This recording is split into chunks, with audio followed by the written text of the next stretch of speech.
Hi అండి, welcome to my channel. మరొక మంచి బ్రేక్ఫాస్ట్ రెసిపీతో మీ ముందుకైతే వచ్చేసాను. ఇది టీ టైమ్ స్నాక్గా కూడా చాలా బాగుంటుంది, పర్ఫెక్ట్గా వస్తాయి. ఫస్ట్ టైం చేసేవాళ్ళు కూడా చాలా సింపుల్గా చేసేయచ్చు. వీడియోని ఏమాత్రం స్కిప్ చేయకుండా ఎండ్ వరకు చూస్తే మీకు పర్ఫెక్ట్గా వస్తాయి. అలాగే ఇప్పటివరకు మన ఛానల్ని ఎవరైనా సబ్స్క్రైబ్ చేసుకునే వాళ్ళు ఉంటే ప్లీజ్ ఫ్రెండ్స్ సబ్స్క్రైబ్ చేసుకొని సపోర్ట్ చేయండి. అలాగే మీరు ఇచ్చే చిన్న లైక్ వల్ల మా వీడియో అనేది మరి కాస్త మందికి షేర్ అయ్యి యూజ్ అవుతుంది.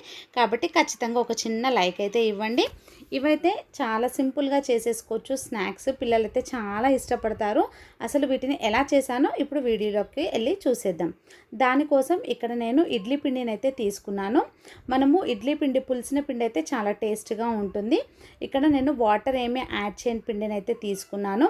ఇక్కడ మనము మెజర్మెంట్ అయితే కంపల్సరీగా పక్కాగా ఉండాలి. దాని ప్రకారం చేస్తే మనకు గుల్లగా వస్తాయి, పైన క్రిస్పీగా లోపల సాఫ్ట్గా వస్తాయి. ఇక్కడ నేను 1 కప్పు వరకు ఇడ్లీ పిండికి 1/2 కప్పు వరకు మైదా పిండిని వేసుకున్నాను. ఆ ప్లేస్లో మీరు గోధుమ పిండిని కానీ వరి పిండిని కానీ వేసుకోవచ్చు. అలాగే ఇందులో కొద్దిగా పచ్చిమిర్చిని దంచి వేశాను. అలాగే కొద్దిగా కొత్తిమీర, కరివేపాకు, రుచికి సరిపడా సాల్ట్ని కూడా యాడ్ చేసుకున్నాను. అలాగే ఇక్కడ నేను కొద్దిగా వంట సోడాను కూడా వేశాను. వేసి అంతా కూడా ఒకసారి బాగా మిక్స్ చేసుకోవాలి. ఇక్కడ వంట సోడా అనేది మనం వెంటనే వేస్తే వేసుకోవాలి, లేదు నైట్ మనం పిండి మిక్స్ చేసుకొని మార్నింగ్ బ్రేక్ఫాస్ట్ కోసం అయితే మాత్రం వంట సోడా వేయాల్సిన పని లేదు. కాకపోతే నేను ఇక్కడ 1 అవర్ పాటు పక్కన పెట్టేసుకొని వేస్తున్నాను కాబట్టి వంట సోడాని అయితే యాడ్ చేశాను. ఇలా అంతా కూడా మిక్స్ చేసుకొని మనం సోడా వేసాం కాబట్టి బాగా మిక్స్ చేయండి.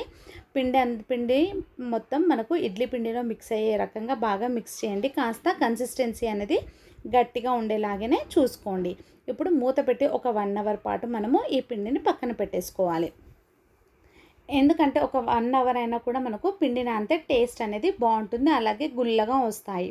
ఇక్కడ మనము 1 అవర్ తర్వాత మనము ఇక్కడ క్రష్ చేసిన ఆనియన్ అయితే వేసుకున్నాను. మీడియం సైజులో కట్ చేసుకోండి. అంతా కూడా ఇలా మెదిపి వేయడం వల్ల ఆనియన్ అనేది ఈవెన్గా అంత పిండిలో మిక్స్ అయిపోతుంది.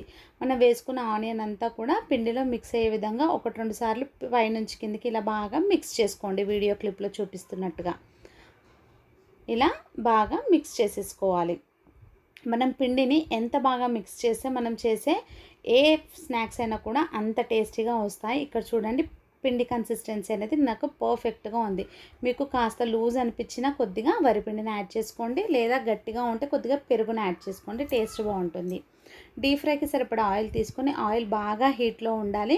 మీడియం ఫ్లేమ్లో ఉంటే మాత్రం ఇవి ఆయిల్ పట్టేస్తాయి. కాబట్టి హై ఫ్లేమ్లో ఉంచి ఒక్కొక్కటిగా ఆయిల్కి సరిపడా మాత్రమే వేసుకోండి. ఒకటి వేసిన తర్వాత ఒకటి పైకి వస్తే ఇంకొకటి వేయండి. అలా వేస్తే మనకు ఈ చిన్న చిన్న పునుగులు అనేవి అతుక్కోకుండా మనకు ఫ్రీగా వచ్చేస్తాయి. వేసిన వెంటనే కూడా గరిటె పెట్టి తిప్పాల్సిన పని లేదండి. 1 నిమిషం అలాగే వదిలేయండి. తర్వాత చూడండి, ఎంతో క్రిస్పీగా మనకు 2 వైపులా గోల్డెన్ బ్రౌన్ వచ్చే వరకు ఆయిల్లో డీప్ ఫ్రై చేసేసుకోవాలి. మంటని ఏమాత్రం సిమ్లో ఉంచకండి, ఆయిల్ అనేది పట్టేస్తాయి, జాగ్రత్త. చూసారు కదా, చాలా సింపుల్గా చేసేసుకోవచ్చు, క్విక్గా అయిపోతాయి. బయట స్ట్రీట్ స్టైల్ లాగా బయట మనకు ఈవినింగ్ కాగానే స్నాక్స్ పునుగులు అని అమ్మేస్తుంటారు కదా, ఇప్పుడు మనం ఇంట్లోనే ఇలా సింపుల్గా చేసేసుకోవచ్చు. అలా మనకు ఎంత కావాలంటే అంత ప్రిపేర్ చేసుకోవచ్చు, లేదా మిగిలిన పిండిని వేడివేడిగా కూడా మనము ఇంట్లో వాళ్ళు వచ్చిన తర్వాత కూడా చేసి పెట్టవచ్చు. అంత టేస్టీగా ఉంటాయి, పిల్లలు కూడా ఇష్టంగా తింటారు.